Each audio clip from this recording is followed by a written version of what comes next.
श्रद्धा को क्यों मारा आफ्ताब? आफ्ताब आफ्ताब श्रद्धा को क्यों मारा? आफ्ताब प्रदीप ले आफ्ताब श्रद्धा को क्यों? उधर से, मैं उधर से। आफ्ताब आफ्ताब आफ्ताब तुम श्रद्धा क्यों मारा? आफ्ताब आफ्ताब कुछ बोलोगे? आफ्ताब श्रद्धा के साथ क्या झगड़ा हो तुम्हारा? आफ्ताब श्रद्धा को क्यों मारा? मुंबई की रहने वाली श्रद्धा के 35 टुकड़े करने वाला जिहादी आफ्ताब चुप है। पत्रकार उससे बार बार सवाल पूछते रहे कि उसने श्रद्धा को क्यों मारा, लेकिन आफ्ताब के मुंह से चू तक नहीं निकला। श्रद्धा मर्डर केस खुलासा नंबर 1, अमेरिकी क्राइम शो से कत्ल का आइडिया। आफ्ताब ने पहले प्यार का नाटक कर श्रद्धा का दिल जीता, फिर उसे ऐसी खौफनाक मौत दी जिसे सुनकर किसी की भी रूह कांप उठी। सूत्रों के मुताबिक श्रद्धा की हत्या और 35 टुकड़े कर लाश को ठिकाने लगाने का आइडिया आफ्ताब को अमेरिकी क्राइम शो डेक्स्टर देखकर आया था। इतना ही नहीं, वो कई अमेरिकी क्राइम मूवीज और शो देखा करता था। शायद यही वजह है कि करीब 6 महीने तक इस जघन्य हत्याकांड को छिपाने में आफ्ताब कामयाब रहा। श्रद्धा मर्डर केस खुलासा नंबर 2, खून साफ करने का तरीका गूगल में सर्च। श्रद्धा की हत्या और उसके कत्ल के सुराग को मिटाने के लिए आफ्ताब ने गूगल सर्च की मदद ली थी। सूत्रों के मुताबिक आफ्ताब ने गूगल सर्च के जरिए खून के धब्बे मिटाने के तरीके ढूंढे थे। इतना ही नहीं, आफ्ताब ने आरी के जरिए श्रद्धा के शरीर के 35 टुकड़े किए और इन बॉडी पार्ट्स को सुरक्षित रखने के लिए बाजार से एक नया फ्रिज खरीद कर लाया था। सेल्समैन कुलदीप सिंह के मुताबिक आफ्ताब ने डबल डोर का एक बड़ा फ्रिज खरीदा था। नहीं, बड़ा फ्रिज के लिए बोला था, डबल डोर का फ्रिज हमारे पास अवेलेबल होते हैं, वो हम दे दिए। श्रद्धा मर्डर केस खुलासा नंबर 3, आफ्ताब ने 18 दिनों तक बॉडी पार्ट्स फेंके।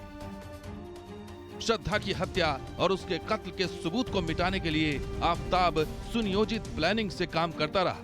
नए फ्रिज में शव के टुकड़े रखे और बदबू दबाने के लिए अगरबत्ती सुलगाता रहा। किसी को शक न हो इसलिए रोजाना रात 2 बजे निकलता और श्रद्धा के शरीर के टुकड़ों को जंगल में फेंकता रहा। यह सिलसिला 18 दिनों तक चलता रहा। श्रद्धा के दोस्त रजत शुक्ला बताते हैं कि 2018 के बाद से ही हमेशा खुश रहने वाली श्रद्धा मुरझाने लगी थी, क्योंकि उसके जीवन में आफ्ताब की एंट्री हो चुकी थी। बहुत एक्टिव थी वो लड़की, बहुत ज़्यादा स्पार्क था उसकी पर्सनैलिटी में, और 2018 आते आते कहीं ना कहीं उसके अंदर बदलाव दिखने लगा। और ये बदलाव एक्सपेक्टेड होता है कि अच्छा हो, लेकिन मुरझाने से लग गई थी वो। तो शायद ये वही समय था जब आफ्ताब की एंट्री हो चुकी थी इसके लाइफ में। श्रद्धा मर्डर केस खुलासा नंबर 4, श्रद्धा आफ्ताब में झगड़े होते थे।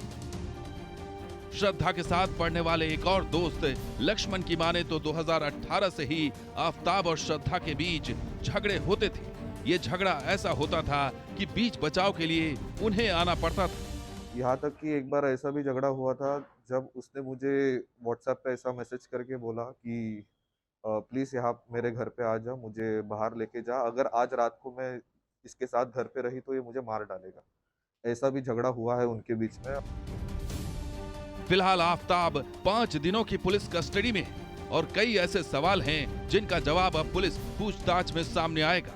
बड़ा सवाल यही है कि क्या आफ्ताब का गुनाह किसी बड़े साजिश का हिस्सा है। दिल्ली से रुमानुल्लाह खान के साथ टीम न्यूज़ नेशन।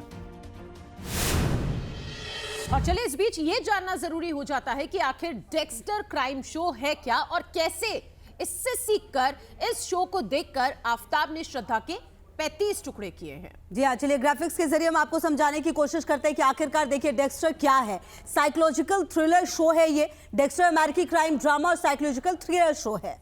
बिल्कुल, और आप देखिए कि 2006 से 2013 के बीच में इसके 8 सीजन्स जो हैं वो प्रसारित हुए हैं और शो का मुख्य किरदार डेक्स्टर मॉर्गन था। और देखिए आगे अगर आप बात करें इसके बारे में, दिन में पुलिस के लिए फॉरेंसिक टेक्नीशियन के तौर पर यह काम करता था, आप समझिए इसको, और रात को सीरियल किलर के तौर पर अपराधियों का मर्डर करता था और इसी से सीखकर इसने इस पूरे घटनाक्रम को अंजाम दिया है। तो इस शो से इंस्पायर्ड था डेक्स्टर ने बर्बर अपराध किए, लेकिन उसके बाद आप देखिए सजा नहीं मिली। साइकोलॉजिकल थ्रिलर शो है डेक्स्टर, जिससे इंस्पायर्ड था आफताब और उसी वजह से उसने इस जघन्य अपराध को अंजाम दिया। बिल्कुल, और देखिए कि में 8 सीजन प्रसारित हो चुके हैं और सबसे बड़ी बात यह है कि इस तरह का ये पहला मामला नहीं, इससे पहले भी हमने कई बार देखे हैं कि इस तरह की घटनाओं से इंस्पायर होकर लोग इस तरह की चीजें, अपराध को अंजाम देते हैं। बिल्कुल, और आप देखिए कि अब फिलहाल ये गिरफ्त में है, लेकिन आप देखिए खुशबू, यहाँ पर ये भी बात ध्यान देने वाली है, 6 महीने पहले इस अपराध को अंजाम दिया गया था और अब जाकर इसका खुलासा हुआ है। इस 6 महीने में आफताब ने कितनी तरह की प्लानिंग्स की, बिल्कुल कितनी तरह की प्लानिंग की होगी, लेकिन अब देखना महत्वपूर्ण यह है कि जब जद में है ये पुलिस के, तो आखिरकार किस तरह की सजा इसे दी जाती है।